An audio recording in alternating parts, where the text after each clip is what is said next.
청솔동 먹자골목은 서울 외곽의 조용한 주택가에 자리한 작은 상권이었다. 오래된 한식당 맛고울, 중화요리 전문점 취향루, 분식집, 엄마 손맛, 치킨집 황금날개, 그리고 카페 오우세시. 이 5개 가게는 10년 넘게 이웃처럼 함께 자리를 지켜온 동료들이었다. 2024년 가을, 이상한 일이 시작되었다. 맛고울의 주인 강민수는 오전 10시, 가게 문을 열고 들어서며 습관처럼 스마트폰을 꺼냈다. 배달앱을 켜자 어젯밤 들어온 리뷰 알림이 떴다. 별 1개. 그는 한숨을 내쉬며 내용을 확인했다. 음식이 차갑고 맛없음. 최악. 다신 안 시킴. 간결하고 단정적인 악평이었다. 민수는 고개를 가로저었다. 어제 저녁 배달 주문은 단 3건이었고 모두 따뜻하게 포장해 보냈던 기억이 선명했다. 그는 리뷰어의 닉네임을 확인했다. 맛평론가 77. 처음 보는 아이디였다. 같은 시각 취향루의 주인 박정호도 비슷한 경험을 하고 있었다. 그의 가게에도 새벽 2시에 별 1개 리뷰가 달렸다. 짜장면이 짜고 짬뽕은 밍밍함. 배달도 늦음. 비추. 정호는 어제 마지막 배달이 밤 11시였다는 걸 기억했다. 새벽 2시 리뷰라는 것부터가 이상했다. 그 역시 리뷰어, 이름을 확인했다. 맛평론가 77. 민수의 가게와 똑같은 아이디였다. 엄마 손맛의 주인 이혜숙은 40대 중반의 밝은 성격의 여성이었다. 그녀가 배달앱을 확인한 것은 점심 준비를 하던 중이었다. 화면에 뜬 별 1개 리뷰를 보는 순간 그녀의 얼굴이 굳어졌다. 떡볶이 불고 순대는 질김. 맛없어서 남김. 환불 요구함. 맛평론가 77. 또 그 아이디였다. 혜숙은 황당함을 느꼈다. 어제 떡볶이 주문은 4건이었는데 모두 단골 손님들이었다. 환불 요청도 받은 적이 없었다. 점심시간이 지나고 5 사장들은 우연히 카페 오후 3시에 모였다. 카페 주인 최서연은 30대 초반의 차분한 여성이었다. 그녀가 따뜻한 아메리카노를 내오며 입을 열었다. 사장님들, 혹시 맛평론가 77이라는 아이디 아세요? 4사람의 눈이 동시에 커졌다. 민수가 먼저 반응했다. 그거 나도 받았어요. 별 1개 리뷰. 정호가 고개를 끄덕였다. 저도요. 새벽에 황당한 악플이 달렸더라고요. 혜숙이 한숨을 내쉬었다. 우리 가게도요. 환불 요구했다는데 그런 연락받은 적도 없어요. 황금날개의 주인 김태유는 30대 후반의 과묵한 남성이었다. 그는 조용히 자신의 스마트폰을 꺼내 화면을 보여주었다. 어젯밤 자정에 달린 리뷰였다. 치킨이 눅눅하고 튀김옷이 떨어짐. 맛없음. 별로. 5개 모두 같은 리뷰어였다. 서연이 테이블 위에 메모지를 펼쳤다. 이상해요. 하루 사이에 우리 5가게 모두의 악플을 달았다는 건데 한 사람이 하루에 이렇게 많이 시켜 먹을 수는 없잖아요. 민수가 턱을 쓸었다. 게다가 내용도 이상해요. 우리 가게는 배달 주문이 3건밖에 없었는데 그 중에 문제 있었다는 연락은 단 1건도 없었거든요. 태윤이 침착하게 말했다. 실제로 주문하지 않고 악플만 다는 걸 수도 있어요. 요즘 그런 사람들 있다고 하더라고요. 정호가 주먹을 쥐었다. 장난이든 뭐든. 이건 영업 방해예요.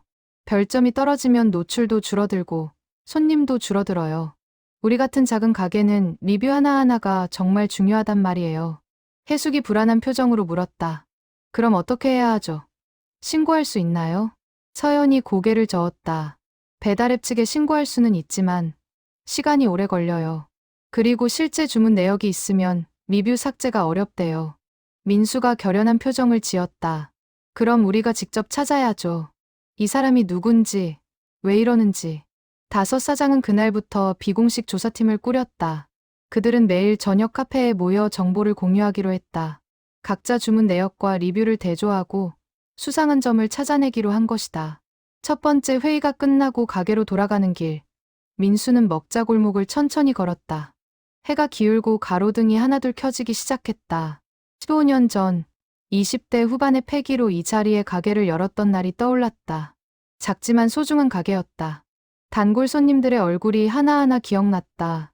그는 주먹을 쥐었다. 꼭 찾아내고 말 거야. 그날 밤 5개 가게 모두에 또다시 별 1개 리뷰가 달렸다. 모두 맛평론가 77의 소행이었다. 전쟁이 시작되었다. 이틀 뒤 저녁 다섯 사장은 다시 카페 오후 3시에 모였다.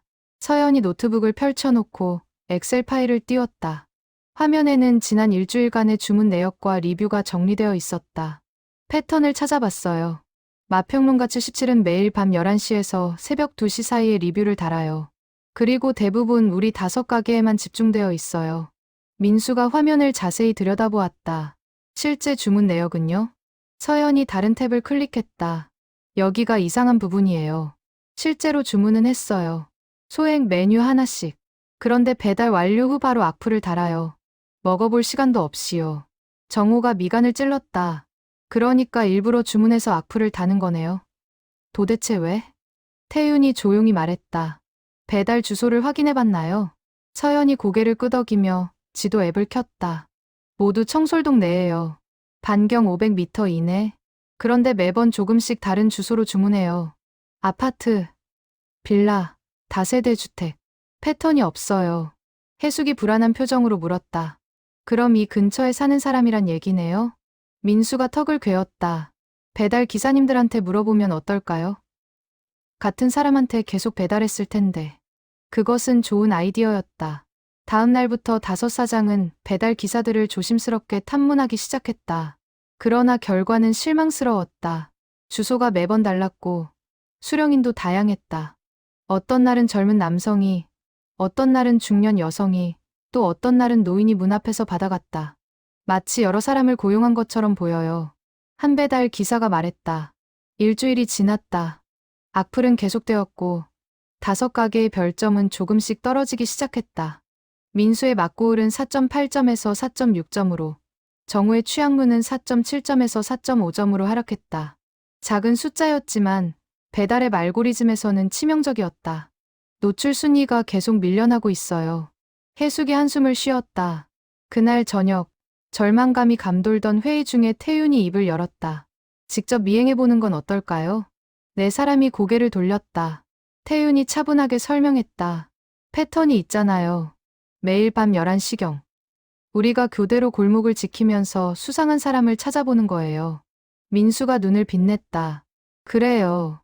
배달 음식을 받으러 나오는 사람을 확인하는 거죠. 서연이 걱정스러운 표정을 지었다. 하지만 매일 밤 지킬 수는 없잖아요. 우리도 장사해야 하고. 정호가 끼어들었다.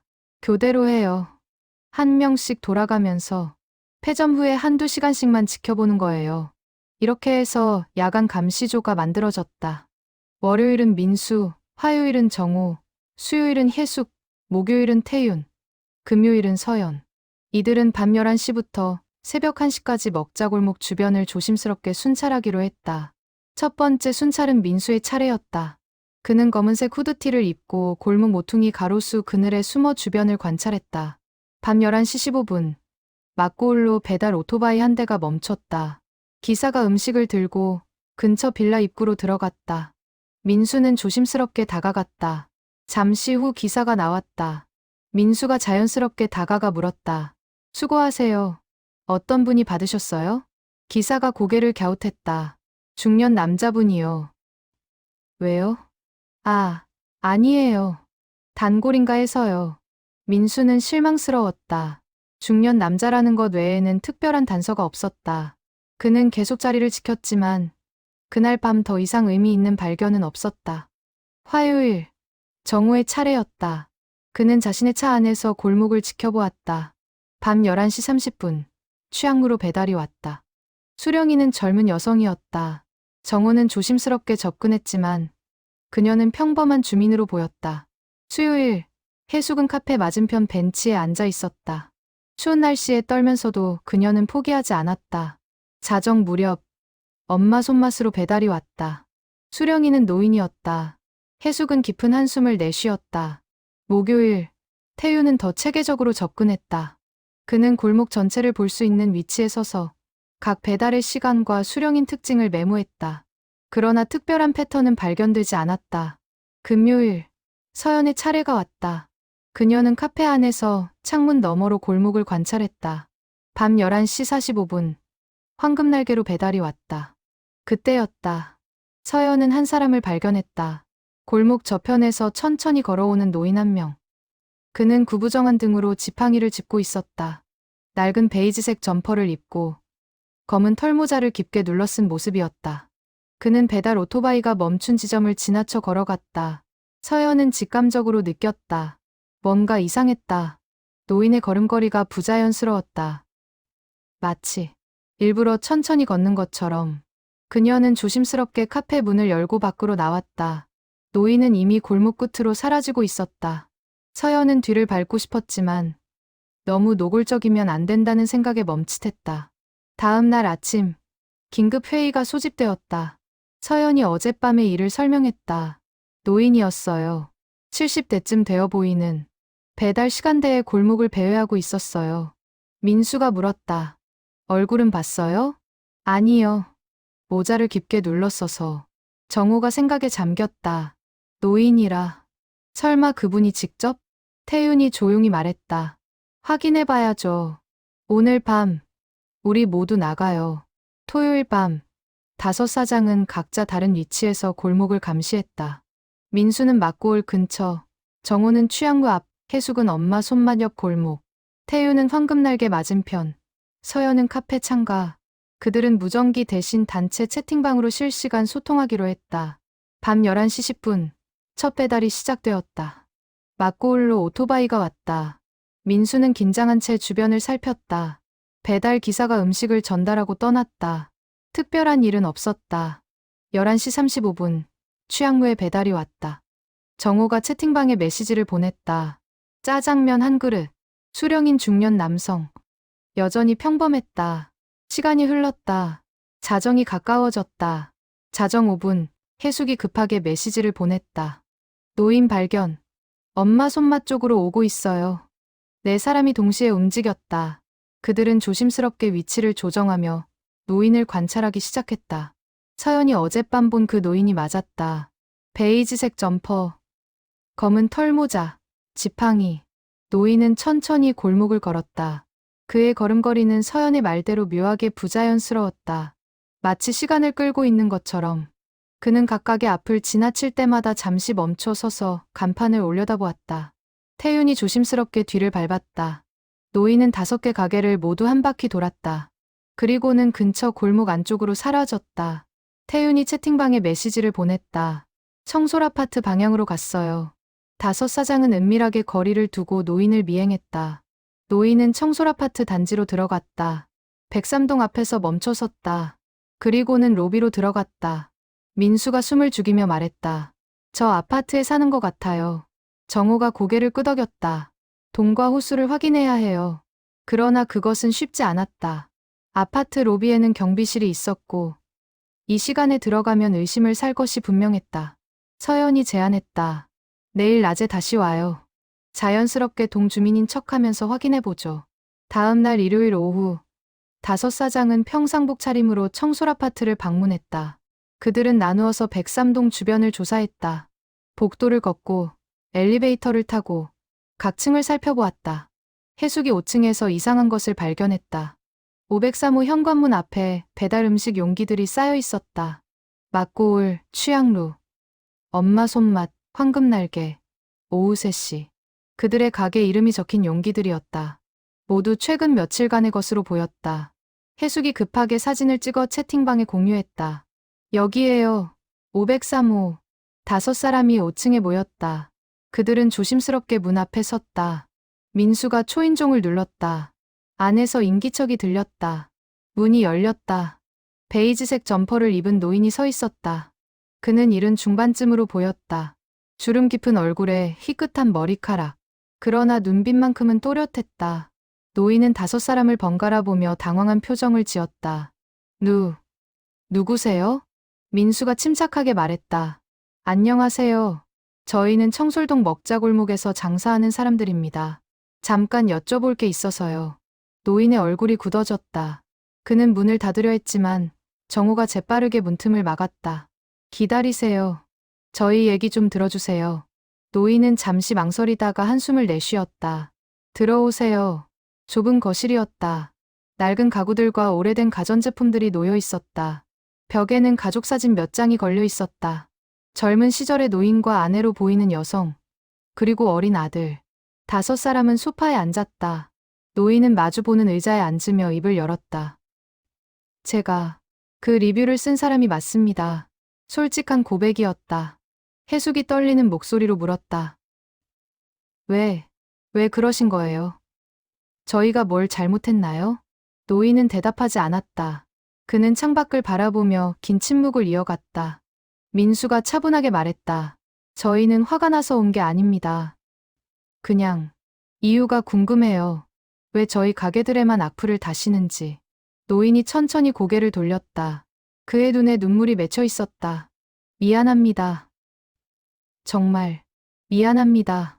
태윤이 조용히 물었다. 무슨 일이 있으신 겁니까?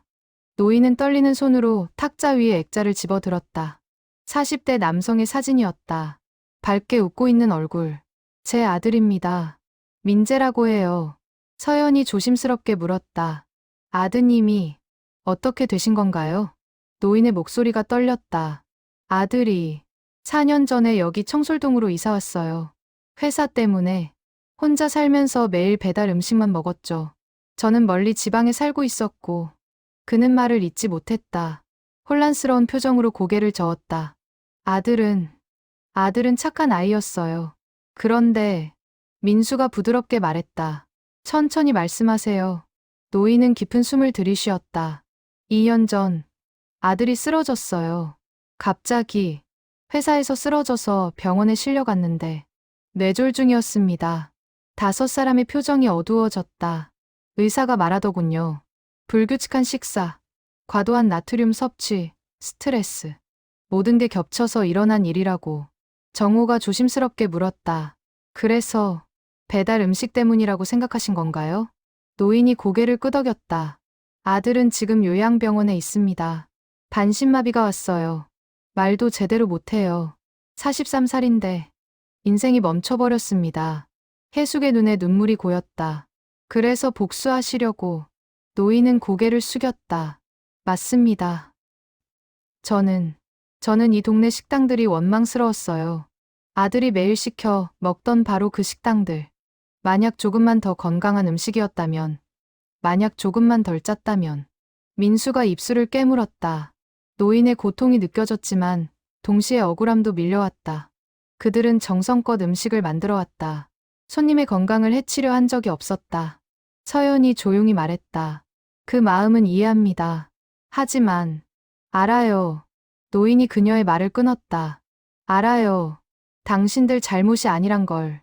아들이 스스로 선택한 거고, 회사 스트레스도 컸고, 운동도 안 하고, 모든 게 복합적이었죠. 하지만 그의 목소리가 떨렸다. 하지만 누군가를 원망하지 않으면 이 분노를 어디에 쏟아야 할지 모르겠어요. 제 자신이 너무 미워요. 왜 아들을 더 자주 보러 오지 않았는지, 왜 식습관을 관리해주지 않았는지. 거실에 무거운 침묵이 흘렀다. 노인의 이름은 최영철이었다. 그는 74세, 50년 넘게 살아온 인생에서 가장 고통스러운 시간을 보내고 있었다. 민수가 조심스럽게 입을 열었다. 아드님은 지금 어디 계신가요?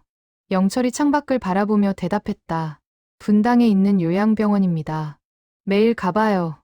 아침 6시 버스 타고 가서 저녁 8시에 돌아옵니다. 정호가 물었다. 아드님은 많이 회복되셨나요? 영철의 얼굴에 슬픔이 스쳤다. 오른쪽 팔다리를 못 쓰세요. 말도 어눌해졌고. 재활 치료받고 있지만 의사 말로는 완전히 회복하기는 어렵대요. 해숙이 눈물을 닦았다. 그녀도 중학생 아들을 키우는 엄마였다. 영철의 고통이 남의 일 같지 않았다. 서연이 부드럽게 물었다. 어머니는요? 10년 전에 세상을 떠났습니다. 암이었어요. 그래서 민재가 더 혼자였던 거죠. 제가 지방에서 작은 농사를 지으며 살았는데 아들이 서울에서 직장 생활하니까 자주 못 봤어요. 태윤이 조용히 물었다. 그럼 지금은요? 농사는? 아들이 쓰러진 후에 모두 정리했습니다. 이 아파트로 이사 왔어요. 아들이 살던 곳에서 가까운 데로. 아들 곁에 있고 싶었으니까요. 영철은 탁자 위에 사진첩을 꺼냈다. 낡은 가족 표지의 앨범이었다. 그는 한 장 한 장 넘기며 설명했다. 이게 민재 돌사진이에요. 얼마나 건강하고 통통했는지. 사진 속의 아기는 밝게 웃고 있었다. 초등학교 입학식 날. 이날 얼마나 신났는지. 새 책가방 메고 학교 가는 게 그렇게 좋아했어요. 중학교 때는 축구를 했어요. 운동을 정말 좋아했죠. 매일 뛰어다녔어요. 고등학교 졸업식, 대학 합격하던 날, 그때 제가 얼마나 기뻤는지. 사진마다 건강하고 활기찬 청년의 모습이 담겨 있었다. 그러나 마지막 페이지의 사진들은 달랐다. 사회 초년생 시절의 민재, 정장을 입고 회사 앞에서 찍은 사진. 표정은 여전히 밝았지만 얼굴이 조금 부었고 피곤해 보였다. 회사에 들어가고 나서 달라지기 시작했어요. 처음 몇 년은 괜찮았는데 30대 중반 넘어가면서 야근이 많아졌대요. 프로젝트 책임자가 되면서 스트레스도 심했고. 민수가 물었다. 아드님이 직접 말씀하셨나요? 아니요. 민재는 항상 괜찮다고만 했어요. 걱정 끼치기 싫어서. 제가 전화하면 아빠, 나 잘 먹고 있어. 걱정 말라고만 했죠. 영철의 목소리가 떨렸다. 하지만 알아야 했어요. 아들 목소리가 피곤해 보였고 전화할 때마다 배달 음식 시키는 소리가 들렸어요. 네. 짜장면 하나요. 치킨 한 마리 주세요. 매번 그런 소리만. 정호가 안타까운 표정으로 말했다. 하지만 그건 저희 잘못은 아니잖아요. 영철이 고개를 끄덕였다. 알아요. 이성적으로는 알아요. 하지만 감정이 그걸 허락하지 않았어요. 아들이 쓰러진 후 이 아파트로 이사와서 주변을 돌아보니 배달 음식점들만 가득하더군요. 그는 창밖에 먹자골목을 가리켰다. 매일 밤 배달 오토바이들이 오가는 게 보여요. 저 골목에서 그걸 볼 때마다 생각해요. 아들도 저렇게 매일 음식을 시켜 먹었겠구나. 건강 생각도 안 하고. 해숙이 떨리는 목소리로 물었다. 그래서 저희 가게들의 악플을 다신 건가요?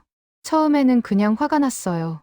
병원 갔다 오면 너무 무력하고 슬퍼서 뭐라도 해야 할 것 같았어요. 그래서 배달 앱을 깔고 이 동네 식당들을 하나씩 주문하기 시작했죠. 서연이 물었다. 실제로 드셨나요? 영철이 고개를 저었다. 한두 입 먹고 버렸어요. 맛있었어요. 솔직히. 그런데 그게 더 화가 났어요. 이렇게 맛있는 음식이 아들을 병들게 했다는 게. 민수가 주먹을 쥐었다. 분노와 동정이 동시에 밀려왔다. 그는 깊은 숨을 들이쉬며 말했다. 어르신, 저희도 장사하는 사람들입니다. 매일 정성껏 음식을 만들어요. 손님들이 맛있게 드시길 바라면서 건강을 해치려고 만드는 게 아니에요. 영철이 고개를 숙였다. 알아요. 저희도 가족이 있어요. 혜숙 씨는 중학생 아들이 있고 서연 씨는 곧 결혼해요. 정우 형은 대학생 딸을 키우고 태윤이는 부모님을 모시고 있어요. 저도 아내와 초등학생 딸이 있죠. 민수의 목소리가 간절해졌다. 저희도 누군가의 아들이고 아빠고 남편이에요. 하루하루 열심히 살아가는 사람들이에요. 어르신의 고통을 이해합니다. 하지만 저희를 원망의 대상으로 삼는 건 공평하지 않아요. 영철은 대답하지 못했다. 그는 얼굴을 손으로 감싸고 흐느끼기 시작했다. 70 넘은 노인의 울음소리는 처량했다. 미안해요. 정말 미안해요. 방 안에 오랜 침묵이 흘렀다. 혜숙도 울고 있었다. 서연은 눈물을 참으며 고개를 돌렸다. 정우는 주먹을 쥐었다 폈다를 반복했다. 태유는 창밖을 바라보며 깊은 생각에 잠겼다. 마침내 민수가 입을 열었다. 아드님을 만나보고 싶습니다. 영철이 고개를 들었다. 눈물 범벅인 얼굴로. 왜요? 저희가 할 수 있는 게 있을지 몰라서요. 영철은 이해할 수 없다는 표정을 지었다. 제가 당신들한테 그렇게 나쁜 짓을 했는데. 민수가 고개를 저었다. 우리 모두 피해자예요. 어르신도, 아드님도, 저희도. 진짜 적은 따로 있어요. 정호가 끼어들었다. 맞아요. 이 사회의 구조, 야근 문화, 스트레스, 불규칙한 생활. 그게 진짜 문제죠. 태윤이 조용히 덧붙였다. 그리고 건강에 대한 인식. 젊을 때는 괜찮다고 생각하지만 몸은 정직하니까요. 서연이 부드럽게 말했다. 아드님을 만나러 가요. 우리 모두 함께. 혜숙이 고개를 끄덕였다. 네, 그래야 할 것 같아요. 영철은 믿을 수 없다는 표정으로 그들을 바라보았다. 그의 입술이 떨렸다. 정말 괜찮겠어요? 민수가 손을 내밀었다. 네, 내일 몇 시에 가면 될까요? 영철은 잠시 망설이다가 민수의 손을 잡았다. 주름진 손이 따뜻했다. 오후 2시요. 면회 시간이 2시부터거든요. 5 사장은 고개를 끄덕였다. 그들은 일어서며 작별 인사를 했다. 현관문을 나서는 순간 영철이 뒤에서 말했다. 감사합니다. 정말 감사합니다. 다음 날 일요일 오후 2시 분당의 한 요양병원 앞에 6명이 모였다. 5 사장과 최영철이었다. 그들은 과일 바구니와 꽃다발을 준비해왔다. 병원은 조용했다. 복도를 걸으며 영철이 말했다. 민재는 3층 재활병동에 있어요. 이쪽으로 오세요. 엘리베이터를 타고 3층에 도착했다. 긴 복도 양쪽으로 병실들이 늘어서 있었다. 307호 앞에서 영철이 멈춰 섰다. 그는 잠시 심호흡을 하고 문을 두드렸다. 민재야, 아빠다. 들어가도 되니? 안에서 어눌한 목소리가 들렸다. 네. 문이 열렸다. 2인실 병실이었다. 창가 침대에 40대 남성이 누워 있었다. 최민재, 영철의 아들. 민재의 오른쪽 몸은 거의 움직이지 않았다. 왼손으로 침대 리모컨을 조작해 상체를 일으켰다. 그의 얼굴은 한쪽이 약간 처져 있었고 말을 할 때 입이 제대로 움직이지 않았다. 아빠, 이분들은 누구세요? 영철이 떨리는 목소리로 소개했다. 아빠 친구들이다. 너 보러 왔어. 민재는 의아한 표정을 지었지만 정중하게 고개를 숙였다. 안녕하세요. 어서 오세요. 5 사장은 가슴이 먹먹해졌다. 사진 속의 건강하고 활기찬 청년은 온데간데 없었다. 침대에 누운 민재는 야위었고 피곤해 보였고 무엇보다 눈빛에서 생기가 사라져 있었다. 민수가 과일 바구니를 내려놓으며 말했다. 안녕하세요. 저희는 청솔동에서 식당하는 사람들입니다. 아버님께 소개받았어요. 민재가 천천히 고개를 끄덕였다. 아, 네, 감사합니다. 서연이 꽃다발을 꽃병에 꽂으며 밝게 말했다. 병실이 깨끗하네요. 여기 계신 지 오래되셨어요? 2년 됐어요. 처음에는 급성기 병원에 있다가 작년에 여기로. 말을 하는 게 힘들어 보였다. 혀가 제대로 움직이지 않아 발음이 어눌했다. 그러나 민재는 포기하지 않고 천천히 말을 이어갔다. 정호가 옆 의자에 앉으며 물었다. 재활 치료는 어때요? 좀 나아지고 있어요? 민재가 왼손으로 자신의 오른팔을 쓰다듬었다. 조금씩 나아지고 있어요. 처음에는 완전히 못 움직였는데 이제는 손가락을 조금. 그는 오른손 손가락을 움직이려 애썼다. 검지가 미세하게 떨렸다. 그게 전부였지만 민재는 작은 미소를 지었다. 이것도 큰 발전이에요. 해숙이 눈물을 참으며 말했다. 대단하세요. 정말 대단해요. 민재는 고개를 저었다. 아니에요. 아직 멀었어요. 혼자 걷고 싶은데 지팡이 없이는 못 서요. 태윤이 조용히 물었다. 언제부터 아팠어요? 민재는 잠시 생각하는 표情을 지었다. 2년 전 겨울이었어요. 회사에서 프레젠테이션 하다가 갑자기 머리가 핑 돌고 쓰러졌어요. 그는 천장을 바라보았다. 깨어났을 때 병원이었어요. 오른쪽을 못 움직였어요. 말도 안 나왔고 너무 무서웠어요. 영철이 아들의 왼손을 잡았다. 그의 눈에 눈물이 고였다. 아빠가 늦게 도착해서 미안해. 지방에서 올라오느라. 괜찮아요. 아빠, 민수가 조심스럽게 물었다. 회사에서 야근이 많았다고 들었어요. 민재가 고개를 끄덕였다. 네. 거의 매일 밤 11시 넘어서 퇴근했어요. 프로젝트 마감이 항상 촉박했거든요. 식사는요? 제대로 못했죠. 점심은 회사, 구내식당, 저녁은 대부분 배달. 정호가 물었다. 운동은요? 민재가 쓸쓸하게 웃었다. 할 시간이 없었어요. 주말에도 일하는 날이 많았고 쉬는 날에는 너무 피곤해서 집에서만 있었어요. 서연이 안타까운 표정으로 말했다. 힘드셨겠어요. 당시에는 별로 힘든 줄 몰랐어요. 다들 그렇게 사니까 그냥 당연한 줄 알았죠. 민재는 창밖을 바라보았다. 지금 생각하면 정말 바보 같아요. 건강이 제일 중요한데 그걸 너무 가볍게 생각했어요.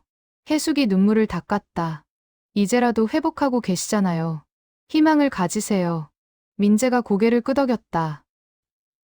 네, 최선을 다하고 있어요. 언젠가는 다시 걸을 수 있을 거예요. 태윤이 물었다. 회사는 어떻게 되었어요? 민재의 표정이 어두워졌다. 퇴사했어요. 쓰러지고 3개월 후에 회사에서 연락이 왔어요. 복직이 어려울 것 같다고. 정호가 분노를 억누르며 말했다. 그게 말이 돼요? 당신이 회사 일하다가 쓰러진 건데. 민재가 손을 저었다. 괜찮아요. 이해해요. 회사도 어쩔 수 없었을 거예요. 저 같은 사람을 계속 두기는 어렵죠. 영철이 고개를 숙였다. 민수는 주먹을 쥐었다. 이 사회의 냉혹함이 뼈저리게 느껴졌다. 서연이 부드럽게 물었다. 앞으로 계획은 어떻게 되세요? 민재가 희미하게 웃었다. 일단 더 재활하고 걸을 수 있게 되면 퇴원하고 싶어요. 아빠 혼자 계신데 빨리 나가서 효도하고 싶어요. 영철이 아들의 손을 꽉 쥐었다. 아빠는 괜찮아. 내가 건강해지는 게 제일 중요해. 아빠, 죄송해요. 제가 몸 관리를 못해서. 아니야. 아빠가 미안해. 더 자주 보러 와서 챙겨줬어야 하는데. 부자의 대화를 듣던 혜숙이 더 이상 참지 못하고 울음을 터뜨렸다. 서연도 눈물을 닦았다. 민수는 고개를 돌려 창밖을 바라보았다. 잠시 후 민수가 결심한 듯 입을 열었다.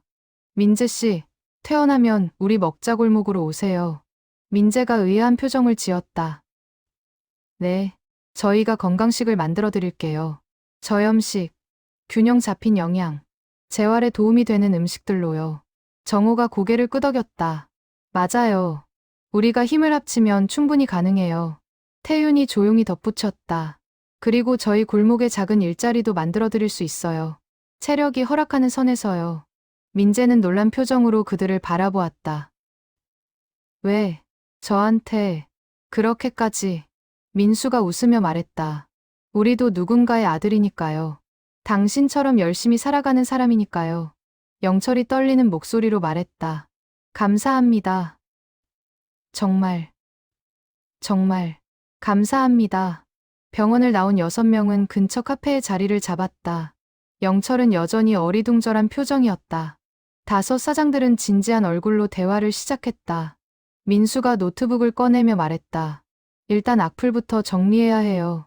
어르신, 배달 앱 아이디 알려주시겠어요? 영철이 스마트폰을 꺼냈다. 마평론가 77입니다. 비밀번호는? 정호가 손을 저었다. 비밀번호는 필요 없어요. 어르신이 직접 지워주시면 돼요. 지금까지 쓴 악플 전부요. 영철은 떨리는 손으로 휴대폰을 조작하기 시작했다. 배달 앱을 켜고 리뷰 관리 메뉴로 들어갔다. 그의 계정에는 지난 2달간 작성한 리뷰가 100여 개 있었다. 모두 별 1개. 모두 악의적인 내용. 하나씩 지울게요. 영철은 천천히 하나하나 리뷰를 삭제했다. 삭제 버튼을 누를 때마다 그의 표정은 복잡했다. 후회와 부끄러움이 뒤섞인 얼굴. 10분이 지나고 모든 악플이 사라졌다. 영철은 휴대폰을 내려놓으며 깊게 한숨을 쉬었다. 다 지웠습니다. 혜숙이 안도의 한숨을 내쉬었다. 이제 별점이 조금씩 회복될 거예요. 서연이 영철을 바라보며 말했다. 어르신, 이제 우리가 도와드릴 차례예요. 민재 씨를 위해 무엇을 할 수 있을지 계획을 세워봐요. 태윤이 메모장을 펼쳤다. 일단 목표를 정해요. 민재 씨가 퇴원할 때까지 우리가 준비할 것들. 민수가 말했다. 첫째, 건강식 메뉴 개발. 저염, 저지방, 고단백, 재활 환자에게 적합한 음식. 정호가 끄덕였다. 둘째, 일자리 마련. 민재 씨가 할 수 있는 일. 체력 부담이 적으면서 의미 있는 일. 혜숙이 덧붙였다. 셋째, 커뮤니티 지원. 우리 동네 주민들과 함께 민재 씨를 응원하는 분위기 만들기. 서연이 웃으며 말했다. 좋아요. 구체적으로 하나씩 짚어봐요. 그들은 2시간 동안 열띤 토론을 벌였다. 영철은 가만히 앉아 그들의 대화를 들으며 눈물을 흘렸다. 자신이 그토록 원망했던 사람들이 이제는 아들을 위해 최선을 다하고 있었다. 먼저 건강식 메뉴부터 시작했다. 민수가 말했다. 한식은 본래 건강식이에요. 문제는 나트륨과 기름. 이걸 줄이고 신선한 채소와 단백질 비중을 늘리면 돼요. 정호가 동의했다. 중식도 마찬가지예요. 볶음 요리의 기름을 줄이고 찜 요리를 늘리면 충분히 가능해요. 혜숙이 웃으며 말했다. 분식은 좀 어렵긴 한데 떡볶이 국물을 맑게 만들고 채소를 많이 넣으면 되겠어요. 순대도 찌는 방식으로 하면 기름기를 줄일 수 있고. 태윤이 조용히 덧붙였다. 치킨은 튀김 대신 오븐 구이로 바꿔요. 소스도 저염 소스로 개발하면 좋을 것 같아요. 서연이 메모하며 말했다. 카페는 괜찮아요. 건강한 샌드위치와 샐러드를 추가하면 되니까요. 음료도 무가당 옵션을 늘리고. 영철이 떨리는 목소리로 말했다. 정말 이렇게까지 해주시는 건가요? 민수가 영철의 어깨를 두드렸다. 당연하죠. 우리 모두 이 동네에서 함께 사는 이웃이잖아요. 다음은 일자리 문제였다. 태윤이 생각에 잠겨 말했다. 민재 씨는 원래 회사에서 뭘 하셨어요? 영철이 대답했다. 마케팅 일이었어요. 광고 기획 같은 거요. 컴퓨터 작업을 주로 했죠. 서연의 눈이 반짝였다. 그럼 우리 먹자골목 SNS 관리를 맡기면 어떨까요? 인스타그램, 블로그 운영 같은 거요. 정호가 손뼉을 쳤다. 좋은 아이디어예요. 왼손으로도 충분히 할 수 있는 일이고 재택근무도 가능하잖아요. 민수가 고개를 끄덕였다. 우리 5가게가 공동으로 마케팅 매니저를 고용하는 거예요. 급여는 나눠서 부담하고. 혜숙이 걱정스럽게 물었다. 민재 씨가 감당할 수 있을까요? 체력적으로. 영철이 말했다. 민재는 그런 일을 좋아했어요. 창의적인 일을. 재활에도 도움이 될 거예요. 뇌를 자극하는 게 좋대요. 태윤이 조용히 덧붙였다. 출퇴근 부담도 없고 본인 페이스대로 할 수 있으니까 괜찮을 것 같아요. 마지막으로 커뮤니티 지원에 대해 논의했다. 서연이 제안했다. 청솔동 주민 게시판에 이야기를 공유해요. 물론 민재 씨와 어르신의 동의를 받고요. 우리 동네의 한 이웃이 어려움을 겪고 있고 우리가 함께 돕고 있다는 걸. 정호가 고개를 끄덕였다. 좋아요. 그리고 건강한 청솔동 만들기 캠페인을 시작해요. 직장인들의 식습관 개선, 야근 문화 개선 같은 사회적 메시지도 담아서. 민수가 웃으며 말했다. 우리가 솔선수범해요. 우리 가게들이 건강식을 제공하면서 바쁜 직장인들도 건강하게 먹을 수 있다는 걸 보여주는 거죠. 혜숙이 손을 모으며 말했다. 꼭 성공시켜요. 민재 씨뿐만 아니라 이 동네의 모든 사람들을 위해서. 영철은 더 이상 참지 못하고 눈물을 흘렸다. 그는 일어서서 5사람에게 깊게 허리를 숙였다. 감사합니다. 정말 감사합니다. 제가 그렇게 나쁜 짓을 했는데. 민수가 영철을 일으켜 세우며 말했다. 이제 그런 얘기하지 마세요. 우리 모두 새로 시작하는 거예요. 5사장과 영철은 그날 밤 늦게까지 카페에 앉아 구체적인 계획을 세웠다. 메뉴 개발 일정, 비용 분담, SNS 운영 계획, 커뮤니티 홍보 방안. 모든 것이 하나씩 정리되어 갔다. 자정이 넘어 헤어질 때 영철이 다시 한번 고개를 숙였다. 제 인생에서 가장 고마운 날입니다. 여러분을 평생 잊지 않겠습니다. 민수가 악수를 청했다. 우리가 가족이 되는 거예요. 청솔동 먹자골목 가족. 6명의 손이 겹쳐졌다. 그 순간 그들은 더 이상 피해자와 가해자가 아니었다. 그들은 함께 아픔을 극복하고 함께 미래를 만들어가는 동료가 되었다. 일주일 후 청솔동 먹자골목의 변화가 시작되었다. 5개 가게 입구마다 새로운 메뉴판이 걸렸다. 건강한 한 끼라는 제목 아래 특별 메뉴들이 소개되어 있었다. 맛고울에는 저염 정갈 정식이 등장했다. 현미밥, 구운 생선, 나물 반찬, 된장찌개, 소금 대신 천연 조미료를 사용하고 채소의 비중을 늘렸다. 맛은 담백했지만 깊이가 있었다. 취향로는 채소 가득 볶음밥과 맑은 해물탕면을 선보였다. 기름을 최소화하고 신선한 해산물과 채소를 듬뿍 넣었다. 색감도 화려하고 영양도 풍부했다. 엄마 손맛은 맑은 떡국과 야채 듬뿍 순대를 만들었다. 떡볶이 국물을 맑게 끓이고 순대에는 채소를 가득 채웠다. 칼로리는 낮추고 포만감은 높였다. 황금날개는 오븐 구이 치킨과 샐러드 세트를 출시했다. 튀기지 않고 구워서 기름기를 확 줄였다. 소스도 요거트 베이스의 건강한 맛으로 개발했다. 오후 3시는 통곡물 샌드위치와 그린 스무디를 추가했다. 신선한 채소와 저지방 단백질을 조합한 메뉴였다. 바쁜 직장인들에게 완벽한 한 끼였다. 첫 주말 새 메뉴의 반응은 폭발적이었다. 청솔동 주민들뿐만 아니라 인근 직장인들도 찾아왔다. 건강을 생각하는 사람들에게 반가운 선택지였다. 민수는 주방에서 땀을 흘리며 요리했다. 새로운 조리법에 적응하는 게 쉽지 않았지만 손님들의 만족스러운 표정을 볼 때마다 보람을 느꼈다. 정호는 배달 주문을 확인하며 웃었다. 새 메뉴의 주문이 기존 메뉴를 앞질렀다. 별점도 서서히 회복되고 있었다. 해숙은 단골 손님에게 새 메뉴를 권하며 설명했다. 이게 저희가 새로 개발한 건강식이에요.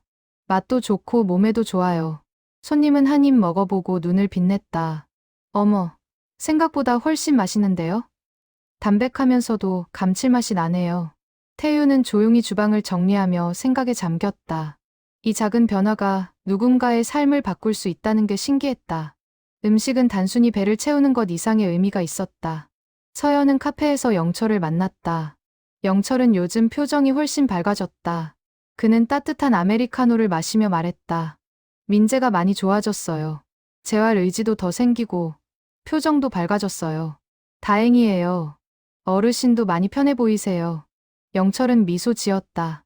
마음의 짐을 내려놓으니까 그런가 봐요. 원망하고 미워하는 대신 희망을 보게 되니까요. 한 달이 지났다. 5가게의 건강식 메뉴는 이제 청솔동의 명물이 되었다. 지역 뉴스에도 소개되고 SNS에서 입소문을 탔다. 건강하게 맛있게 라는 슬로건이 사람들의 마음을 사로잡았다. 더 중요한 변화는 커뮤니티에서 일어났다. 청솔동 주민들은 서로의 건강을 챙기기 시작했다. 야근하는 이웃에게 건강식을 챙겨주고 함께 걷기 모임을 만들었다. 작은 동네가 서로를 돌보는 따뜻한 공동체로 변해갔다. 어느 날 저녁 5사장은 오후 3시에 모였다. 그들은 노트북 앞에 둘러앉아 화면을 응시했다. 먹자골목의 새 인스타그램 계정이었다. 팔로워가 1000명을 넘었어요. 서연이 기뻐하며 말했다. 정호가 게시물들을 넘기며 감탄했다. 사진 퀄리티가 정말 좋네요. 구도도 그렇고 색감도 그렇고. 민수가 댓글을 읽으며 웃었다. 손님들 반응이 정말 좋아요. 건강식인데 이렇게 맛있을 수 있나요? 매일 먹어도 질리지 않아요. 이런 댓글들이. 해숙이 감동한 표정으로 말했다. 민재 씨가 정말 잘하고 계시네요. 태윤이 고개를 끄덕였다. 처음에 걱정했는데 완전히 기우였어요. 오히려 우리보다 더 전문적이에요. 사실 민재는 퇴원하지 않았지만 병실에서 노트북으로 작업하고 있었다. 왼손만으로 키보드를 치고 마우스를 조작했다. 느렸지만 정확했다. 그의 마케팅 전문성은 여전히 살아있었다. 민재는 매일 5가게를 취재했다. 영철이 스마트폰으로 음식 사진을 찍어 보내면 민재가 편집하고 설명을 붙였다. 각 메뉴의 영양 성분, 칼로리, 건강 효능까지 상세하게 소개했다. 그는 또한 스토리텔링을 입혔다. 각 사장들의 이야기, 메뉴 개발 과정, 손님들과의 에피소드. 단순한 음식 홍보가 아니라 사람과 사람이 연결되는 이야기를 만들어냈다. 여러분, 오늘은 막고을 민수 사장님의 저염 정갈 정식 이야기를 들려드릴게요. 이 메뉴는 한 환자를 위해 탄생했습니다. 맛과 건강, 두 마리 토끼를 잡기 위한 노력의 결과물이죠. 민재의 글은 진솔했고 감동적이었다. 사람들은 단순히 음식을 주문하는 게 아니라 그 이야기에 참여하는 것 같았다. 이 개월이 지났다. 봄이 왔다. 청솔동 먹자골목에는 벚꽃이 피었다. 분홍빛 꽃이 피 바람에 날리는 날, 특별한 손님이 찾아왔다. 최민재였다. 그는 지팡이를 짚고 천천히 걸어왔다. 왼쪽 다리로 중심을 잡고 오른쪽 다리를 조심스럽게 옮겼다. 영철이 옆에서 부축했다. 다섯 사장은 가게 밖으로 뛰쳐나왔다. 민수가 환하게 웃으며 말했다. 민재 씨, 퇴원하셨어요? 민재가 어눌하지만 또렷한 목소리로 대답했다. 네, 드디어 나왔어요. 걸을 수 있게 됐어요. 정우가 박수를 쳤다. 대단해요. 정말 대단해요. 혜숙이 눈물을 닦았다. 우리 모두 기다렸어요. 태윤이 조용히 미소 지었다. 천천히 들어오세요. 자리 마련해뒀어요. 서연이 앞장서서 카페로 안내했다. 그들은 오후 3시에 큰 테이블에 둘러앉았다. 민재를 위한 특별한 식사가 준비되어 있었다. 5가게의 건강식 메뉴를 조금씩 모은 세트였다. 이게 바로 제가 SNS에 올렸던 메뉴들이네요.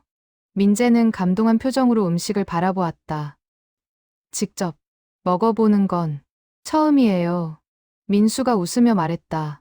천천히 드세요. 우리가 정성껏 만든 거예요. 민재는 왼손으로 숟가락을 들고 한 입 떠먹었다. 막고을의 저염 정갈 정식. 그의 눈이 커졌다. 맛있어요. 정말 맛있어요. 다음은 취향로의 채소 볶음밥. 그리고 엄마 손맛의 맑은 떡국. 황금날개의 오븐 구이 치킨. 오후 3시에 그린 스무디. 민재는 하나하나 천천히 맛보며 미소 지었다. 정말 건강한 맛이에요. 몸이 좋아하는 느낌. 영철은 아들의 모습을 보며 운시우를 불켰다. 정우가 그의 어깨를 두드렸다. 어르신, 이제 걱정 마세요. 민재 씨 건강, 우리가 책임질게요. 식사가 끝나고 민재는 자신이 작업한 SNS 계정을 보여주었다. 최근 게시물은 자신의 퇴원 소식이었다. 드디어 퇴원했습니다. 그리고 오늘 제가 그토록 홍보했던 청솔동 먹자골목 건강식을 처음 먹어봤어요. 화면으로만 보던 음식들을 직접 맛보니 말로 표현할 수 없이 감동적이었습니다. 게시물에는 수백 개의 댓글이 달려 있었다. 축하 메시지, 응원의 말, 건강식 주문 문의. 사람들은 민재의 회복을 진심으로 기뻐하고 있었다. 민재의 퇴원 후 2달이 지났다. 그는 이제 청솔동 먹자골목의 공식 마케팅 매니저였다. 매일 오전 10시. 그는 오후 3시 카페의 구석 테이블에 자리를 잡았다. 노트북을 펴고 커피를 마시며 하루 일과를 시작했다. 민재의 오른손은 여전히 불편했지만 재활치료 덕분에 조금씩 나아지고 있었다. 마우스를 쓸 수 있을 정도는 되었다. 타이핑은 주로 왼손으로 했고 속도는 느렸지만 정확했다. 그의 책상 위에는 항상 5가게의 메뉴판이 놓여 있었다. 새로운 메뉴가 나오면 제일 먼저 시식하고 사진을 찍고 스토리를 만들었다. SNS 팔로워는 이제 5,000명을 넘었다. 청솔동을 넘어 서울 전역에서 손님들이 찾아왔다. 어느 날 오후, 민재는 카페에서 작업 중이었다. 그때 낯선 여성이 다가왔다. 30대 초반으로 보이는 깔끔한 차림의 여성이었다. 실례합니다. 혹시 최민재 씨신가요? 민재가 고개를 들었다. 네, 맞는데요. 누구세요? 여성이 명함을 내밀었다. 저는 헬시푸드 코리아라는 회사에서 온 박지연입니다. 저희는 건강식 프랜차이즈를 개발하는 스타트업이에요. 민재는 명함을 받아들며 의아해했다. 저를 왜 찾으신 거죠? 지연이 의자에 앉으며 웃었다. 청솔동 먹자골목 SNS를 봤어요. 정말 인상 깊더라고요. 단순한 음식 홍보가 아니라 스토리가 있고 진정성이 있고 무엇보다 사람이 느껴지는 콘텐츠였어요. 민재는 얼굴이 붉어졌다. 감사합니다. 지연이 진지한 표정으로 말을 이었다. 저희 회사에서 민재 씨를 채용하고 싶어요. 마케팅 디렉터로요. 물론 재택근무 가능하고 근무 시간도 유연하게 조정할 수 있어요. 민재는 놀라서 말을 잇지 못했다. 지연이 계속 설명했다. 청솔동 먹자골목처럼 전국의 자영업자들과 협력해서 건강식 네트워크를 만들고 싶어요. 민재 씨의 경험과 능력이 꼭 필요해요. 민재는 잠시 생각에 잠겼다.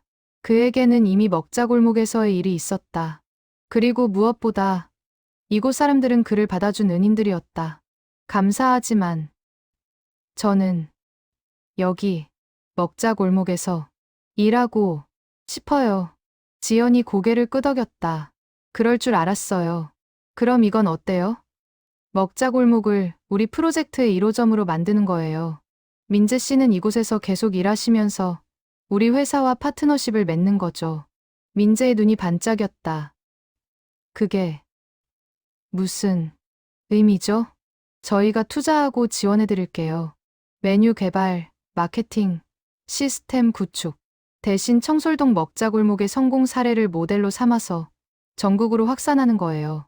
민재는 흥분을 감추지 못했다. 그러나 즉답은 하지 않았다. 5분, 사장님들과 상의해 봐야겠어요. 지연이 미소 지었다. 당연하죠. 천천히 생각해 보세요. 제 연락처 명함에 있어요. 그날 저녁, 긴급 회의가 소집되었다. 6명이 오후 3시에 모여 지연의 제안을 논의했다. 민수가 먼저 입을 열었다. 좋은 기회인 것 같아요. 우리가 하는 일이 더 많은 사람들에게 도움이 될 수 있다면. 정호가 고개를 끄덕였다. 맞아요. 그리고 투자를 받으면 더 좋은 재료를 쓸 수 있고 시설도 개선할 수 있어요. 혜숙이 걱정스럽게 물었다. 하지만 프랜차이즈가 되면 우리 색깔을 잃을 수도 있잖아요. 획일화되고. 태윤이 조용히 말했다. 계약 조건을 잘 협상하면 돼요. 우리의 자율성을 보장받으면서도 지원은 받는 식으로. 서연이 민재를 바라보며 물었다. 민재 씨는 어떻게 생각해요? 민재는 잠시 망설이다 천천히 말했다. 저는 좋다고 생각해요. 하지만 조건이 있어요. 5사람이 귀를 기울였다. 이곳 청솔동 먹자골목에 정신을 잃지 말아야 해요. 단순히 돈 버는 사업이 아니라 사람을 살리는 일이라는 걸. 영철이 아들의 손을 잡았다. 잘 말했어, 민재야. 민수가 결연한 표정으로 말했다. 그럼 우리가 주도권을 쥐는 조건으로 계약해요. 우리의 가치를 지키면서 그들의 자원을 활용하는 거죠.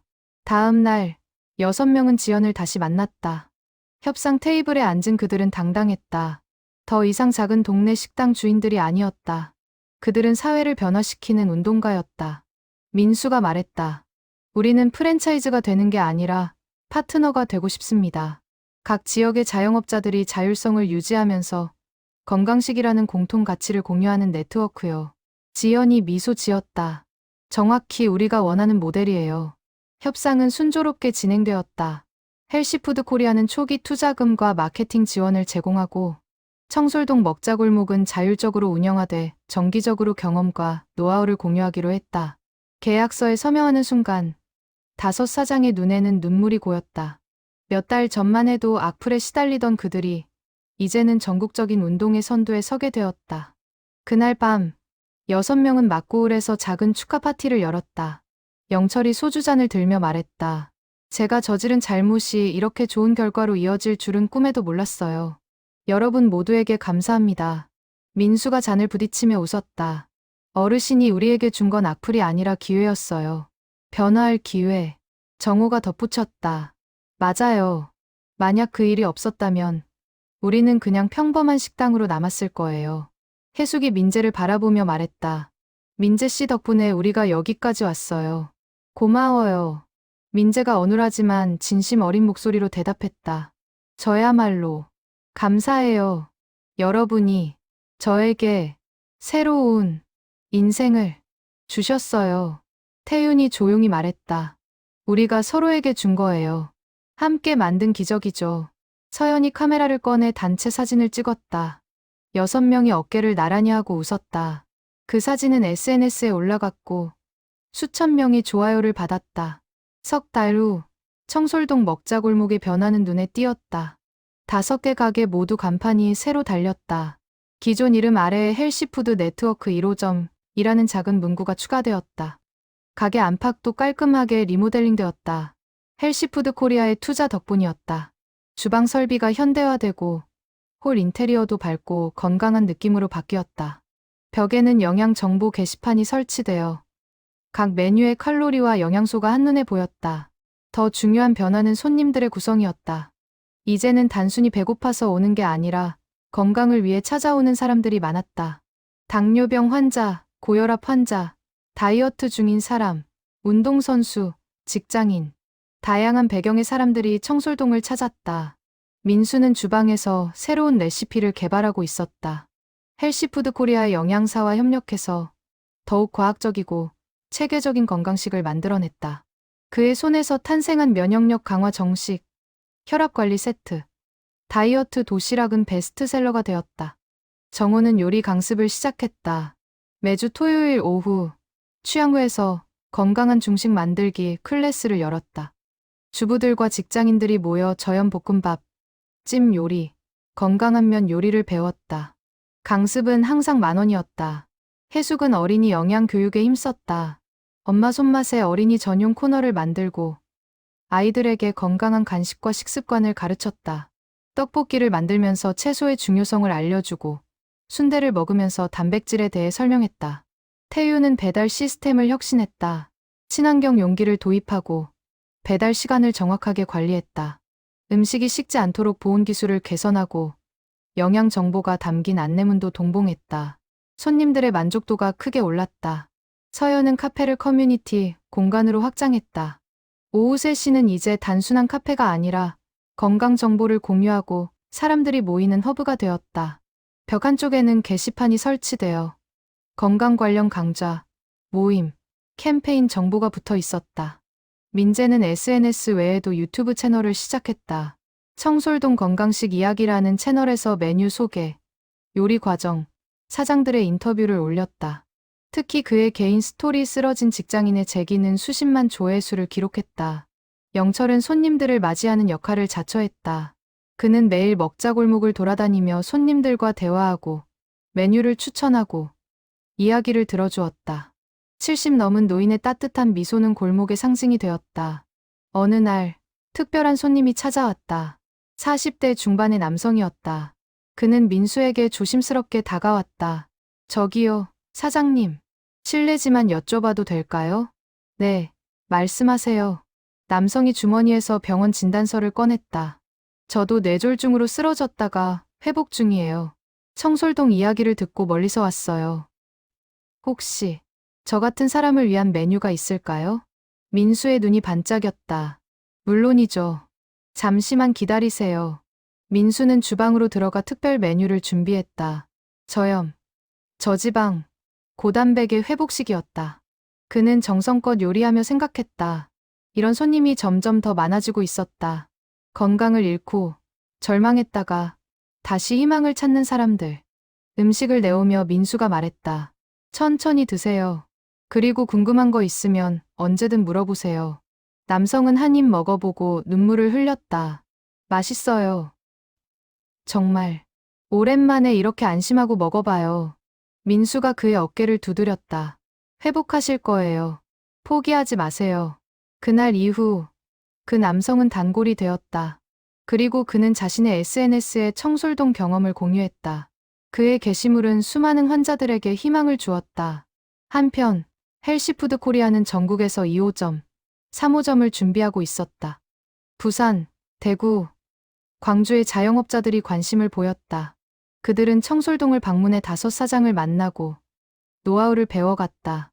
민수는 이제 컨설턴트 역할도 했다. 새로운 파트너들에게 조언했다. 가장 중요한 건 진심이에요. 돈을 벌려는 마음보다 사람을 돕고 싶은 마음이 먼저여야 해요. 정호가 덧붙였다. 그리고 지역 커뮤니티와 연결되어야 해요. 음식만 파는 게 아니라 이웃이 되는 거죠. 해숙이 웃으며 말했다. 처음에는 힘들어요. 메뉴 개발도 어렵고, 손님도 적고. 하지만 포기하지 마세요. 진심은 통해요. 태윤이 조용히 조언했다. 완벽할 필요 없어요. 조금씩 나아가면 돼요. 손님들과 함께 성장하는 거예요. 서연이 마지막으로 강조했다. 그리고 절대 잊지 마세요. 우리는 경쟁자가 아니라 동료예요. 서로 돕고 응원하는 네트워크죠. 청솔동 먹자골목의 이야기는 언론에도 소개되었다. KBS 다큐멘터리 동네 한바퀴에서 30분짜리 특집으로 다뤄졌다. 제목은 악플에서 시작된 기적, 청솔동의 건강혁명이었다. 방송에는 6명의 인터뷰가 실렸다. 민수, 정우, 혜숙, 태윤, 서연, 그리고 영철과 민재. 그들은 솔직하게 이야기했다. 시작은 악플이었지만 끝은 희망이었다고. 방송 후 전국에서 연락이 쏟아졌다. 비슷한 경험을 한 사람들, 변화하고 싶은 자영업자들, 건강식에 관심 있는 소비자들. 청솔동은 이제 하나의 운동이 되었다. 민재는 병실에서 방송을 보며 눈물을 흘렸다. 그는 아버지에게 말했다. 아빠, 우리가 정말 대단한 일을 한 거 같아요. 영철이 아들의 손을 잡았다. 그래, 너 덕분이야. 내가 쓰러지지 않았다면 이 모든 일도 없었을 거야. 민재가 고개를 저었다. 아니에요. 여러분, 덕분이에요. 저를 받아주시고 기회를 주시고. 영철이 웃었다. 우리 모두 덕분이지. 함께 만든 기적이야. 1년 후 청솔동 먹자골목에는 새로운 가게가 하나 더 생겼다. 민재네 건강도시락이었다. 민재가 직접 운영하는 작은 가게였다. 그는 이제 지팡이 없이도 걸을 수 있었다. 오른손도 많이 회복되어 간단한 작업은 가능했다. 가게는 작았다. 테이블 4개뿐이었다. 하지만 특별했다. 벽 한쪽에는 민재의 이야기가 전시되어 있었다. 쓰러지기 전의 사진, 병원 생활, 재활 과정, 그리고 지금. 사진마다 짧은 글이 붙어 있었다. 건강은 당연한 게 아닙니다. 매일의 선택이 쌓여 만들어지는 것입니다. 손님들은 가게에 들어서면 먼저 그 전시를 보았다. 그리고 깊은 감동을 받았다. 이곳의 음식은 단순한 식사가 아니라 삶을 바꾸는 선택이었다. 민재의 메뉴는 독특했다. 출근길 건강도시락, 야근족 회복식, 운동 후 영양식. 각 메뉴에는 상세한 영양 정보와 함께 어떤 상황에 적합한지 설명이 붙어 있었다. 개업 첫날, 5사장이 모두 찾아왔다. 민수가 꽃다발을 건네며 말했다. 축하해요. 민재 씨. 드디어 사장님이 되셨네요. 민재가 환하게 웃었다. 감사합니다. 여러분이 없었다면 불가능했을 일이에요. 정호가 가게를 둘러보며 감탄했다. 정말 멋지게 꾸몄네요. 여기 분위기가 따뜻해요. 혜숙이 눈물을 글썽이며 말했다. 민재 씨가 이렇게 건강해지는 걸 보니 정말 감개무량해요. 태윤이 조용히 미소 지었다. 이제 우리 먹자골목이 6개 가게가 됐네요. 서연이 카메라로 단체 사진을 찍었다. 청솔동 먹자골목 2.0 버전이에요. 더 강해지고 더 따뜻해졌어요. 영철은 뒤에서 그 모습을 바라보았다. 그의 눈에는 눈물이 가득했다. 1년 전 원망과 분노로 가득했던 자신이 믿어지지 않았다. 지금은 감사와 사랑으로 채워져 있었다. 오후가 되자 손님들이 몰려들기 시작했다. SNS를 보고 온 사람들, TV를 보고 찾아온 사람들, 입소문을 듣고 온 동네 주민들. 작은 가게는 금세 만석이 되었다. 한 젊은 직장인이 민재에게 다가와 말했다. 저도 요즘 야근이 많아서 건강이 걱정되거든요. 어떤 메뉴가 좋을까요? 민재가 친절하게 설명했다. 야근족 회복식이 좋아요. 비타민과 미네랄이 풍부하고 소화도 잘 돼요. 늦은 시간에 먹어도 부담이 없어요. 그럼 그걸로 주세요. 음식이 나오자 직장인은 감탄했다. 와, 정말 정성스럽게 담겨 있네요. 먹기가 아깝다. 민재가 웃으며 말했다. 천천히 드세요. 그리고 건강 꼭 챙기시고요. 네. 감사합니다. 여기 자주 올게요. 저녁 무렵, 민재는 잠시 가게 문을 닫고 밖으로 나왔다. 먹자골목의 5가게에는 불이 환하게 켜져 있었다. 맛고울, 취향루, 엄마 손맛, 황금날개, 오후 3시. 그리고 이제 민재네 건강도시락까지 6개의 가게가 나란히 서서 빛을 발하고 있었다. 민재는 그 모습을 보며 가슴이 벅차올랐다. 1년 전만 해도 병원 침대에 누워 절망했던 자신이 이제는 이렇게 서 있다는 게 기적 같았다. 영철이 다가와 아들의 어깨에 손을 얹었다. 민재야, 자랑스럽다. 아빠, 저도요. 아빠가 계셔서 제가 여기까지 올 수 있었어요. 우리 함께 여기까지 온 거야. 그리고 앞으로도 함께 가는 거고. 부자는 나란히 서서 골목을 바라보았다. 사람들이 오가고 웃음소리가 들리고 따뜻한 음식 냄새가 퍼졌다. 이곳은 이제 단순한 장사터가 아니었다. 삶이 있고 희망이 있고 사랑이 있는 곳이었다. 밤이 깊어갈 무렵 6명은 오후 3시에 모였다. 서연이 특별히 준비한 케이크가 테이블에 놓였다. 청솔동 먹자골목 1주년 기념이라고 적혀 있었다. 민수가 촛불을 켜며 말했다. 1년 전 오늘 우리는 어르신 댁에서 처음 만났죠. 그때 우리가 오늘을 상상이나 했을까요? 정호가 웃으며 대답했다. 전혀요. 그때는 그냥 화나고 억울했는데. 혜숙이 고개를 끄덕였다. 맞아요. 근데 지금 생각하면 그 일이 있어서 다행이에요. 태윤이 조용히 말했다. 위기가 기회가 된 거죠. 우리가 함께 만든 기회. 서연이 영철을 바라보며 말했다. 어르신, 처음에는 어르신을 원망했어요. 솔직히. 근데 지금은 감사해요. 어르신이 우리에게 변화의 계기를 주셨어요. 영철은 눈물을 닦았다. 제가 오히려 감사하죠. 여러분이 저를, 그리고 민재를 구해주셨어요. 민재가 일어서서 말했다. 모두 감사합니다. 제게 새로운 인생을 주셔서.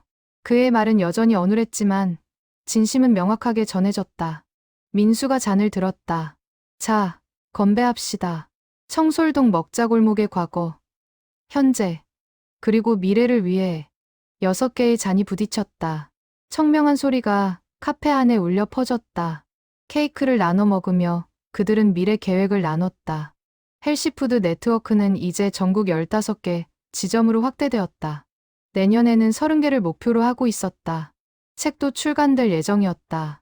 청솔동에서 시작된 건강혁명이라는 제목으로 우리 이야기가 더 많은 사람들에게 전해졌으면 좋겠어요. 혜숙이 말했다. 그래요. 절망하는 사람들에게 희망을, 포기하는 사람들에게 용기를 줄 수 있다면. 정호가 덧붙였다. 밤 11시, 그들은 각자의 집으로 돌아갔다. 민재와 영철은 함께 아파트로 걸어갔다. 아버지와 아들은 나란히 걸으며 별을 올려다보았다. 아빠, 엄마도 기뻐하실까요? 하늘에서 보고 계실까요? 영철이 미소 지었다. 당연하지. 내 엄마가 제일 자랑스러워할 거야. 아빠도 건강 챙기세요. 저 혼자 남으면 안 돼요. 걱정 마. 아빠는 100살까지 살 거야. 내 결혼도 봐야 하고 손주도 봐야지. 민재가 웃었다. 그들은 아파트 앞에 도착했다. 503호로 올라가는 엘리베이터 안에서 민재는 문득 생각했다. 1년 전 이 복도에서 5 사장님들을 처음 만났다. 그들은 화가 나 있었고 자신과 아버지는 두려워했다. 하지만 그 만남이 모든 걸 바꿨다. 원망이 용서가 되고 미움이 사랑이 되고 절망이 희망이 되었다. 집에 들어가기 전 민재는 창밖을 바라보았다. 저 아래 청솔동 먹자골목이 보였다. 6개의 불빛이 반짝이고 있었다. 아빠, 우리 정말 대단한 일 한 거죠? 영철이 아들의 어깨를 감싸 안았다. 그래, 우리가 증명했어. 사람은 변할 수 있고, 절망은 극복할 수 있고, 함께라면 기적을 만들 수 있다는 걸. 민재는 고개를 끄덕였다. 그는 내일 아침에도 가게를 열 것이다. 건강한 음식을 만들고, 손님들을 맞이하고, 희망을 나눌 것이다. 그것이 그의 새로운 삶이었다. 쓰러졌지만 다시 일어섰고, 절망했지만 희망을 찾았고, 혼자였지만 가족을 만났다. 청솔동 먹자골목의 이야기는 계속될 것이다.